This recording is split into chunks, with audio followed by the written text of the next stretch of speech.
And for that, let's go across to those visuals of that tsunami that's just about to hit the coast of Japan over there. Remember, Japan has just been struck by a huge earthquake, one of perhaps the biggest earthquakes that we've seen in 10 years over there. 8.9 is the magnitude. Earlier on, there was a tsunami alert that was issued, but now the tsunami finally making landfall. These are perhaps really interesting visuals because this is perhaps also the first time that we're getting to see something like this happen live on Indian television. The last time the tsunami struck over here in Southeast Asia and we saw huge damage in Sri Lanka and also around the Indian coast, we never really got to see the tsunami, but over here you're seeing huge waves move towards the coast in unprecedented footage. But like we said, the Japanese earthquake is occupying center stage, especially for Asian bourses over here. Japan's Nikkei dropped about 1.7% after news broke. We also saw a huge sell-off in the yen that dropped to its lowest level since February against the dollar. So there you have those pictures coming in. So far, most offices managed to evacuate in time, but our reporters from Tokyo have been telling us that offices were evacuated, but there's been one building in central Tokyo which did catch fire. We'll get you more details of perhaps some damage that's been reported from that particular place. The epicenter so far has been off Tokyo. It's closer over there to a city called Nagoya. We'll tell you geographically where that fits in, but for now you can see those huge waves. Earlier on, there were also some earlier visuals where you could see the waves sweep in, picking up everything that lay in its path. So presumably there's going to be a lot of damage. There was also reports of some sort of damage around some factories. Our reporter was telling us Sony's factory hasn't really been affected, so we'll wait and see what happens over there. But there have also been reports that Japanese construction stocks have begun to pick up. For now, these are visuals coming to you live, and that's pictures of a huge, almost 10-meter wave crashing towards the shore. You know, the concerning part here is when you talk about the waves actually shaping up right now. You can see live visuals that are actually coming in right now. The other thing is you got a host of things actually being shut down right now in Japan itself. You're also getting a lot of aftershocks. In fact, we're just getting reports that you could possibly have a 7.1 aftershock, which has hit Japan, is what USGS is saying as of right now. That's the other concerning part. You also have tsunami warnings raised for areas along the Japan southwest coast also. So that's the other important update which we're picking up right now. Tokyo port is actually closed after water gates. Water gates were actually came in after the quake that came. We just heard about a couple of hours back.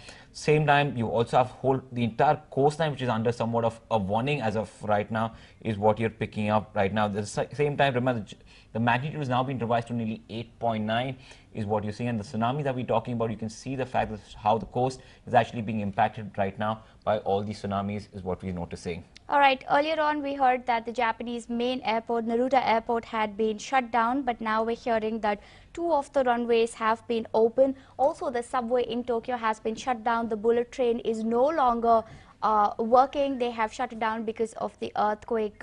Remember, phone lines are down, so if anyone trying to call out of Japan, it's going to be difficult. The phone lines are all down. Electricity has been shut off to prevent fires. That's one of the biggest concerns that happens when you have an earthquake. Buildings get damaged, fires get started.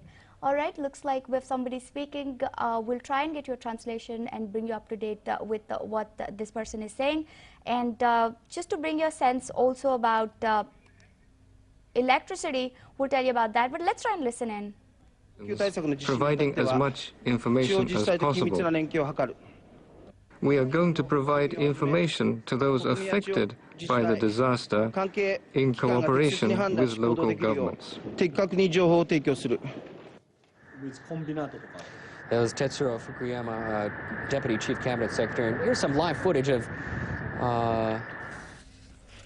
in Chiba Prefecture. Obviously some fires going off, and it looks like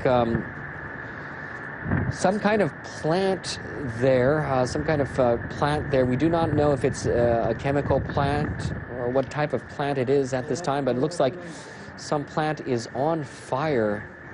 And this is live coverage of Ichihara City in Chiba Prefecture.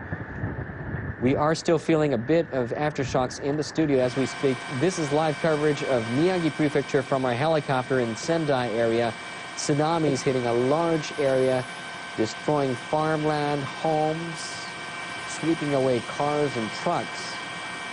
The tsunami had been moving upstream. We're seeing several sets of tsunami hitting Miyagi Prefecture, Senda area. For those of you living near the coast, please do move to higher ground as soon as possible. And for those of you who have just tuned into NHK World, a major earthquake hitting Japan Friday afternoon, with Japan's meteorological agency saying the quake measuring 8.4 magnitude, one of the largest to ever hit Japan. The agency has issued a warning, a tsunami warning for Japan's Pacific coast. Obviously, that tsunami already landing, several sets landing in northern Japan. In northeastern Japan's Iwate Prefecture, tsunami waves of over 4 meters were observed soon after the quake. The agency is warning that the tsunami could reach between 6 and 10 meters. Some of the tsunami already engulfing farmlands, homes. We do not know the extent of damage or the number of casualties at this time. Obviously, the situation is extremely fluid, things changing on a minute-by-minute basis. Transportation, the majority of the Tokyo area has been stopped. All transportation in northern Japan, train lines have been stopped. This looks like it's the airport. This is coverage of Sendai Airport, obviously completely flooded. This is coverage of Sendai Airport in northern Japan, where the earthquake has hit the hardest, magnitude 8.4, about an hour and 30 minutes ago. In Miyagi Prefecture, northeastern Japan, an intensity of 7 on Japan's seismic scale. That's the largest from 0 to 7.